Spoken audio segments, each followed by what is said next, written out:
Bahannya, bahan utama ayam, terus ada tepung maizena, tepung aren, sama tepung tapioka. G, sama bawang putih, terus apa itu namanya, roiko, garam gitu tok wis. Sama bawang goreng.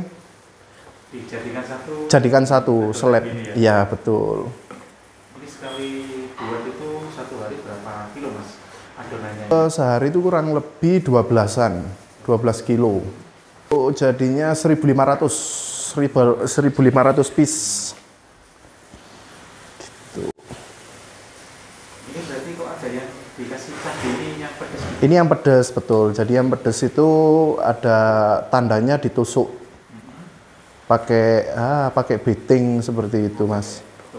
Iya, pakai tusuk, betul. Jadi biar membedakan karena ori sama pedas itu sama. Sama ya? Iya. Kalau untuk cabenya Mas? Cabenya setengah kilo. Cabenya setengah kilo ya? Setengah kilo. Ada bumbunya apa enggak cabenya? Bumbunya itu paling roiko sama garam sama apa itu namanya, gula. Sama gula Gitu tok wis, ya. Simpel, yang penting pedes. gitu ya?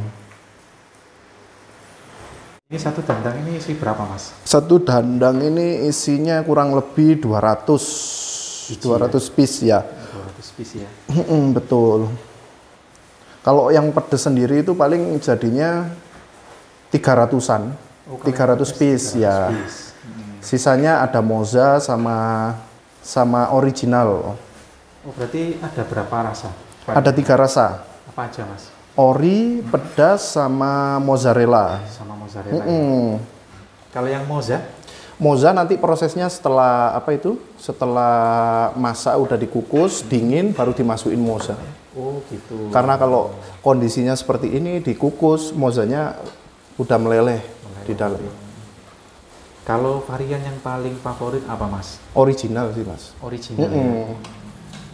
Makanya original soalnya ya paling murah. Paling murah ya? Kalau untuk per bijinya berapa Mas? Per bijinya original sendiri 1.000 rupiah, terus kalau yang pedes 1.500, moza 2.000. Moza 2.000. Gitu.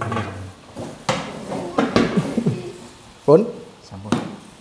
Ini mau di apa Mas? Ini setelah diginikan langsung dikukus, Mas. Oh, dikukus ini ya? Dikukus menuju sini.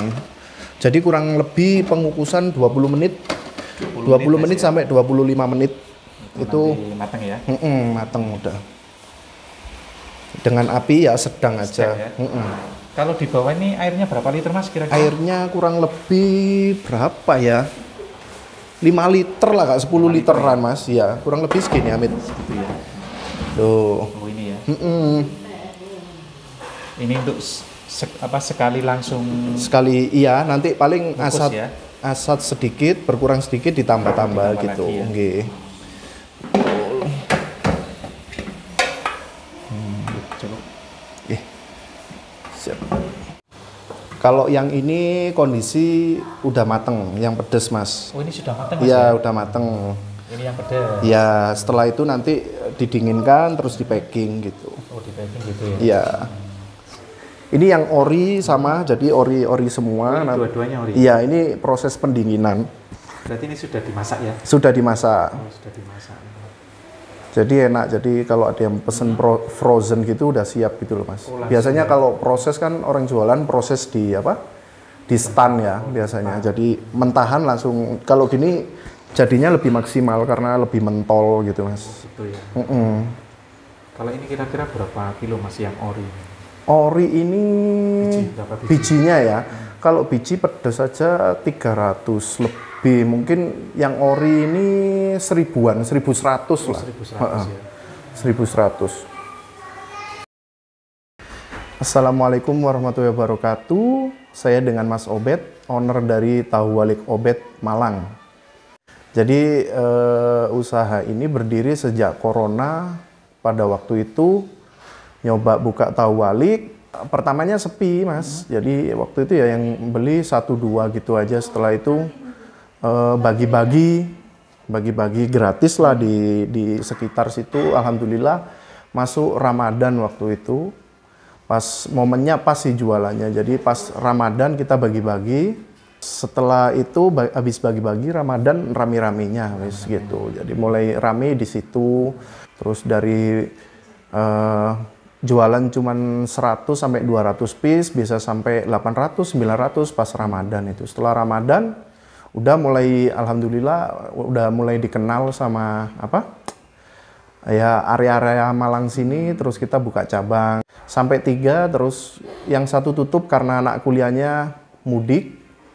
Kita tutup, mau buka lagi masih sekarang lagi banyak kerjaan juga, jadi konsennya buka 2 aja, yang penting nutupin dulu gitu sih. Terus, jadi inspirasinya itu apa ya?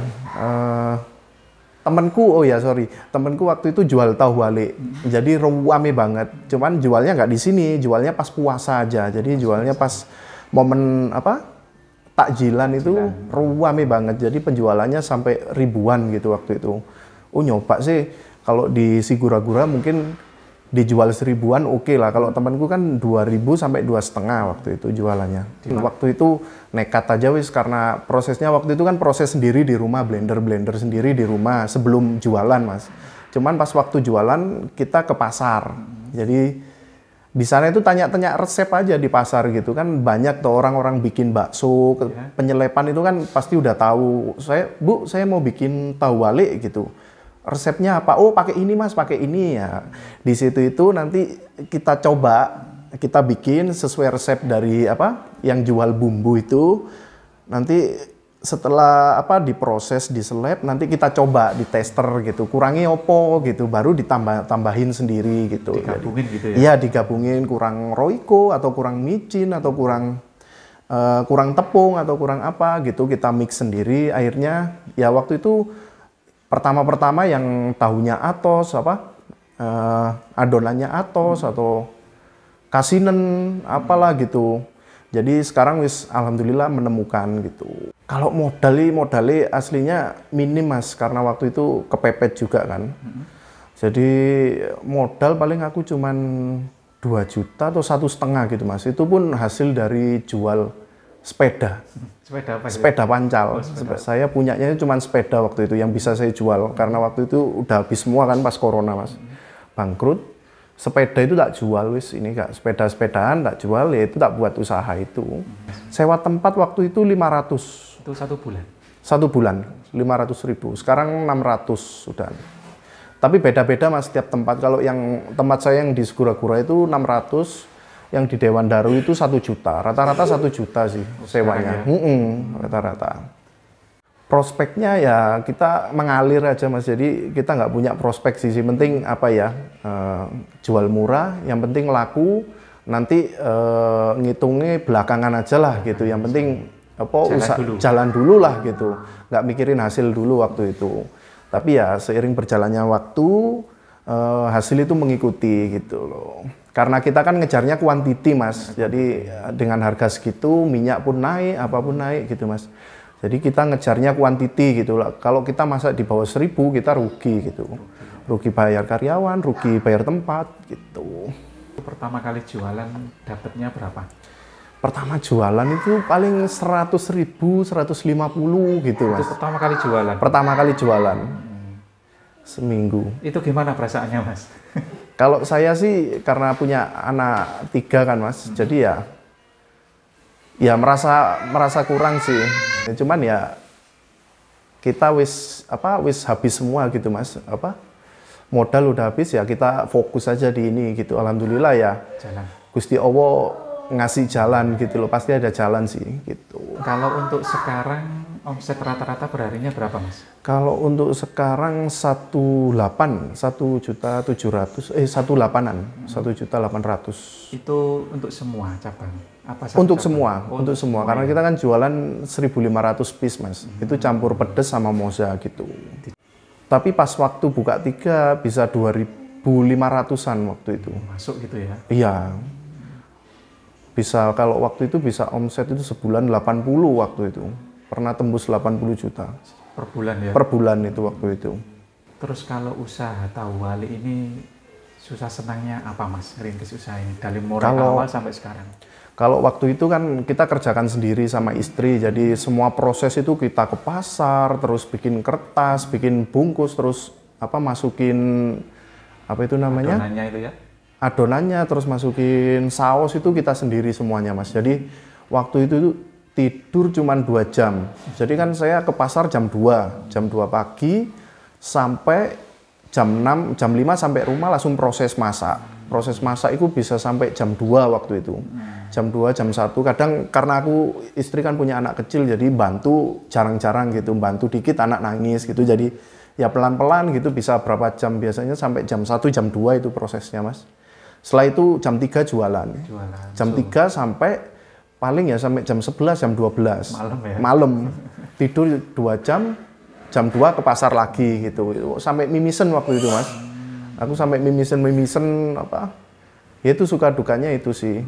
Waktu itu masih ngontrak di atas sana. Jadi tempatnya kecil gitu loh. Kalau gitu. untuk senangnya sekarang apa Mas?